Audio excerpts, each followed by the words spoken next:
This is Ian R. Crane. It's the morning of Wednesday, 20th of December, 2017, and I'm still down in the southwest of England. Funnily enough, it's a really hazy morning, and in fact the mist is creeping across the fields as I speak. And this is not really surprising because, as you will have seen from yesterday's live stream, the massive amounts of pollution in the air in the form of aircraft trails normally precedes quite a significant change in the weather, and so we got the cloud, and I would anticipate probably some rain or maybe even a bit of snow later. But let's see how that unfolds. Anyway, the 20th of December, it is exactly 1 year ago since Justice Lang ruled against Frack-free Rydale in their judicial review, trying to challenge the North Yorkshire County Council ruling to grant Barclays Bank, trading as Third Energy, permission to frack at Kirkby Misperton. That decision was made at around about 10:30 in the morning of 20th of December last year, and at 3 o'clock in the afternoon, a few of us took the field that has been the home of the Kirkby Misperton Protection Camp for the past 12 months, and that camp is continuing to grow.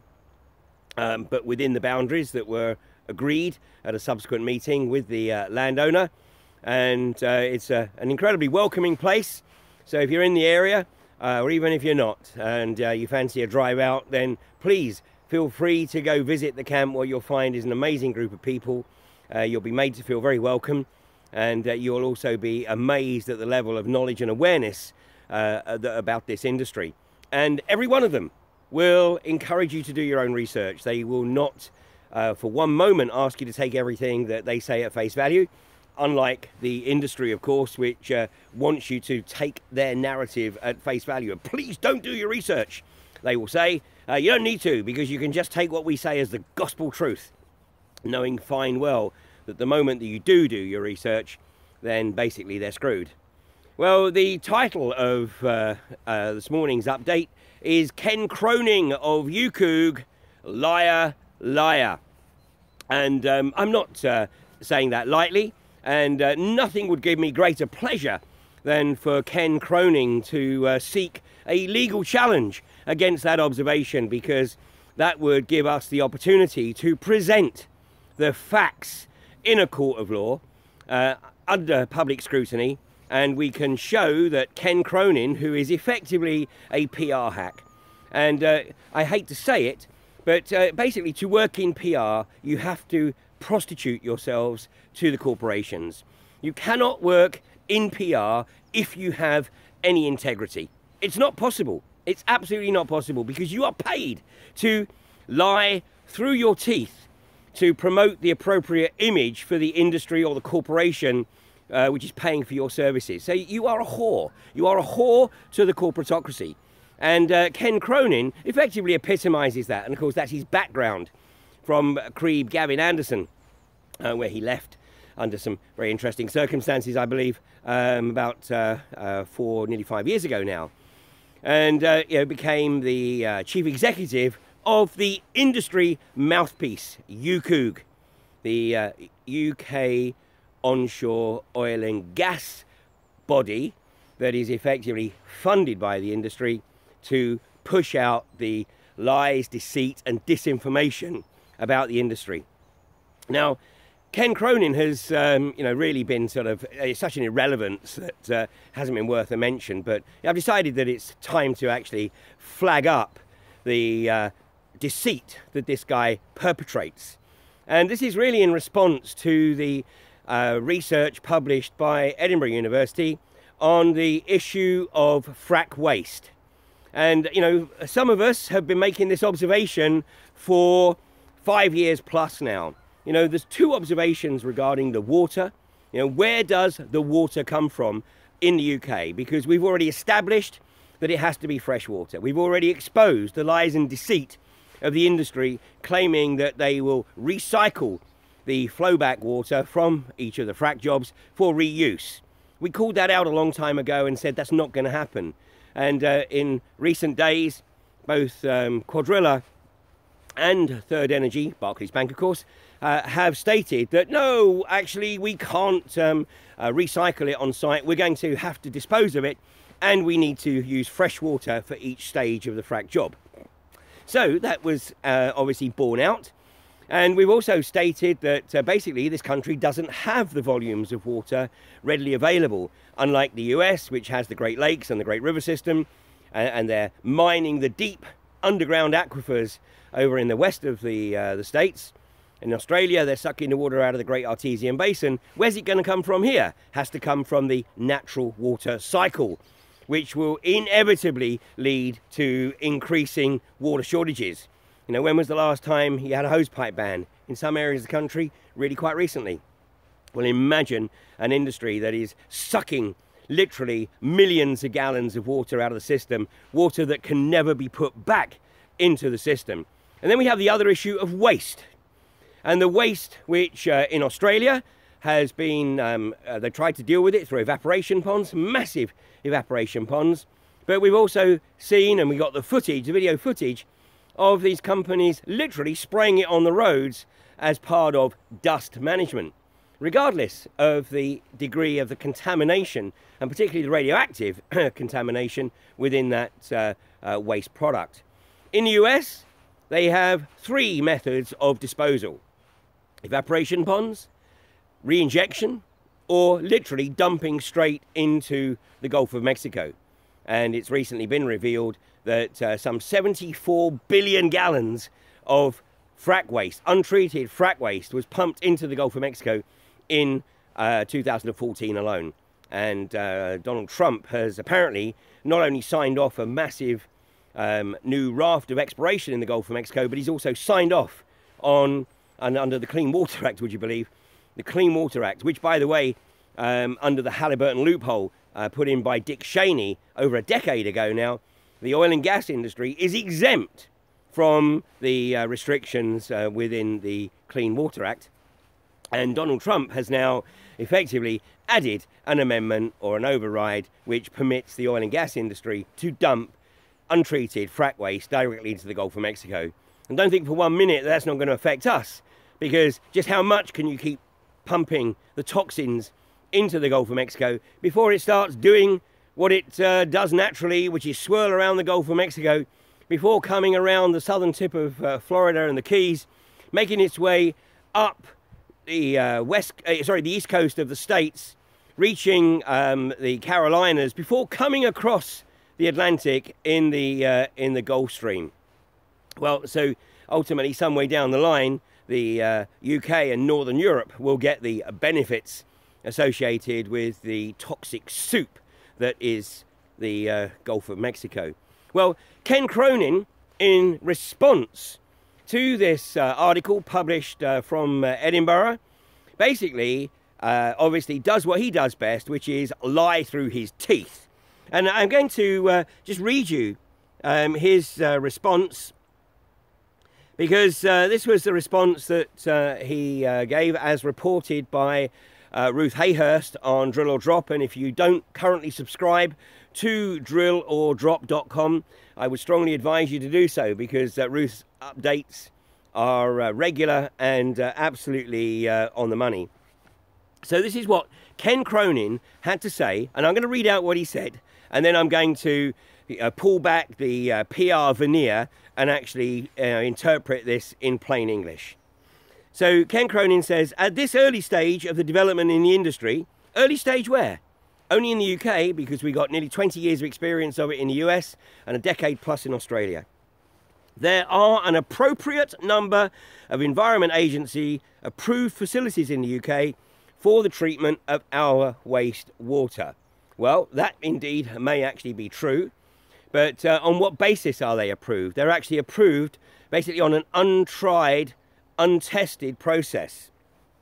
The industry has been working with the Environment Agency and a number of leading institutions and companies in the waste management sector to bring technologies to the UK that enable fluids to be recycled on site and naturally occurring radioactive material wastes to be managed appropriately.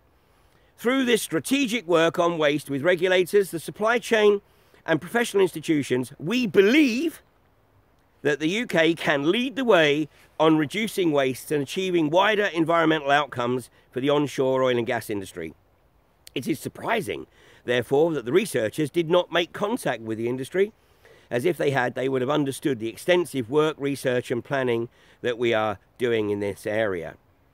Well, consider the possibility, Ken, that they did actually make contact with various waste treatment facilities, and they weren't very impressed with the response they got, but maybe that will emerge at a later date.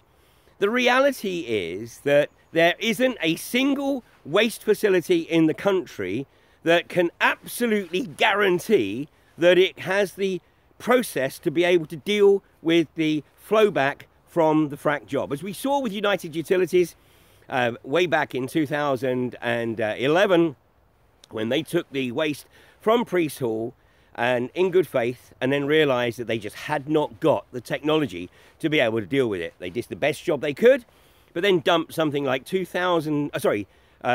million gallons of liquid waste without any third-party oversight straight into the Manchester Ship Canal. So we've already seen that INEOS have suggested that one of the ways in which they could deal with the waste is dump it in the North Sea. And what we're seeing here is a repeat of what happened in the 1950s with the nuclear industry, which had no technology of dealing with the waste and still doesn't. But they worked on the basis of, well, let's do it anyway, and then we'll worry about dealing with the waste product as an afterthought. And here we are some nearly 70 years later, and the reality is that we still do not have an effective methodology with which to dispose of the toxic nuclear waste. In fact, dumping it at sea was the only option up until the early 1980s. So for nearly 35 years now, that has been illegal, apparently. And so it's stored in storage facilities around the country, pending either the technology emerging to deal with the waste or a mug punter community accepting the £40 million bribe to have a deep geological disposal facility built beneath their community, or a network of deep wells to be drilled across the country where radioactive waste management can then quietly deposit the toxic waste down at some 10,000 feet without any consultation with the local community. And the bottom line, Ken, is that what you're really saying here is that, you know what, we've had a few conversations with the waste industry, and no, we haven't really got the answers right now, but you know what, we're going to try it, give them the waste and just see what happens, but we need to get this industry off the ground. So we know that industry representatives, PR representatives, whores to the corporations who pay them the big bucks, will literally say whatever they think they need to say to be able to placate the general public. Well, Ken, fortunately, an increasing number of people in this country are looking at this for themselves, and they are beginning to realize, if they didn't already, that you are literally a whore to the industry, and basically no one gives a real stuff what you say. And like I said, yeah, please, let's have a legal challenge on this, because I will gladly demonstrate in a court of law that basically the evidence that needs to be discussed, the evidence that needs to be reviewed is in the public domain. But your organisation is paid just to push it aside, to bury it and obfuscate it and try and make sure that the public never actually takes a look at it. So, Ken Cronin, you're called out. Your organisation is an irrelevance, fortunately, and you know, there's no possible way that you or anybody from UKOOG will ever participate in any public debate, because you know that the level of knowledge and awareness in local communities around the country is way in excess of your knowledge, and they will be able to pull information literally out of their heads that you are not even probably aware of, because they're passionate about protecting their communities. You're only doing it because of this. Greed, and more fracking greed. So get a conscience, Ken, and pull the plug, because we found you out. Well, meanwhile, and let me make an acknowledgement here to Misson Springs, because iGas have started building the well site at Misson Springs. And this is in Bassett Law in North Nottinghamshire, on the Nottinghamshire-South Yorkshire border. And some members of the local community have started to show their disgust by slow walking the aggregate vehicles as they come in to build the pad. Now, this is very early stage in the process, but it's a very important stage to start building up awareness in Nottinghamshire. And sadly, I know there's a lot of people in Yorkshire who will not cross the border into Nottinghamshire. This is long memories of Orgreave. It's very sad, really, but also understandable, perhaps. But let's try and push that to one side, because this isn't a local issue now. This is an issue that's affecting the whole of the north of England and the East Midlands. And so the people at Misson Springs need all the support they can get. And, you know, let's bear in mind that unless we are successful in shutting this industry down, you know, literally within the next few months, then the reality is that it's going to spread across the north of England. It's going to be a lot more difficult to shut down. There's going to be a lot more communities that are going to have to, step up to the plate. So if you can help out the people at Misson Springs, the nearest main town is Bawtry. It's not very far from Bawtry, but do go along and help those people out there. Now, just talking about the contamination, I also want to broach the subject of flaring, because of course Quadrilla are seeking to amend their permission when it comes to flaring, and flaring was a massive problem at West Newton. In fact, it's one of the reasons that Rathen Energy had to pull out of West Newton, because they just couldn't get the flaring right. And the local community were impacted with incredibly nauseous and potentially toxic odour, and Rathen Energy just couldn't resolve that issue, even despite the Environment Agency trying to give them the benefit of their input. So the flaring, if you want to have a look at the magnitude of the problems caused by flaring, then just search for flaring, asthma, and San Antonio. Now, San Antonio in Texas, I remember it well. Was a beautiful, beautiful location. It was about 150 or so miles to the west of Houston, and it was a great day out, a drive down the motorways, down the freeways, and then a walk down the riverside at San Antonio. Well, an increasing number of people are starting to suffer now from respiratory illness as a direct result of San Antonio literally being slap bang in the middle of the 400-mile or so arc of the Eagle Ford shale play. Now, this is a relatively recent development. I mean, it's about a decade or so, but the magnitude and increase of asthma and, as I say, other respiratory issues is exponential. But again, don't take my word for it. Please do your own research, because some of these articles have been appearing now over the past, well, 3 or 4 years or so, and it's not getting any better. So Quadrilla have also bragged that as they come to the end almost of their first year operating at Preston Road, that they have pumped some 4+ million into, or 5+ million I think it is, into the economy in Lancashire. Well, that basically equates to the policing costs, and it doesn't come anywhere close to dealing with the potential costs associated with the mess that they're creating by the groundwater, surface water, literally flowing over into the adjoining meadows. And I'd like to say that, it'd be nice if the farmer had some appropriate insurance, but of course he won't have any insurance, because most, if not all, farming insurance companies have stated categorically that they will not cover any damage associated with fracking. So I hope you've got a good arrangement with Quadrilla within the contract, but we'll probably never know, because if there is any compensatory payments, then they'll be covered by confidentiality clauses, and it'd be accidental if they get released. But we know that the industry is paying to keep people quiet. We know that Rathen Energy did it over in East Yorkshire, and we know for a fact, because I have the phone conversation with one of the land managers where the properties were damaged during the seismic testing, and he waxed lyrical about what a good neighbour Rathen Energy was, because they accepted full responsibility for the damage they'd caused and had paid up without question. That, of course, isn't the case with Anthony Scott, the owner of the local fishing lake, which was damaged by Rathlin's seismic testing, and that is still going through due legal process, as Rathlin, having originally acknowledged that they were responsible, rescinded that commitment and basically said, see you in court. That's what we're dealing with here. I think Greg Clark knows this. I mean, you know, I've made a lot of comments about Greg Clark, but all the feedback that I get from players in and around Westminster is that he is a smart guy.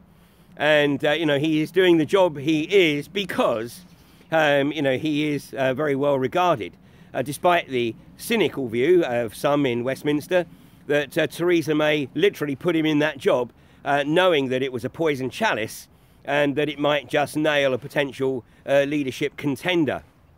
Well, we know that Westminster is an extremely Machiavellian environment, so anything is possible. But there is still hope, because today is also the anniversary, 6-week anniversary, of all that kit standing dormant on the pad at Kirby Misperton. This has cost somebody well in excess of £4 million just in lease costs for the kit whilst it's on the site there, and that's a conservative estimate. So this is 4 million for a company that's last account showed that it was some 50 odd million in the hole.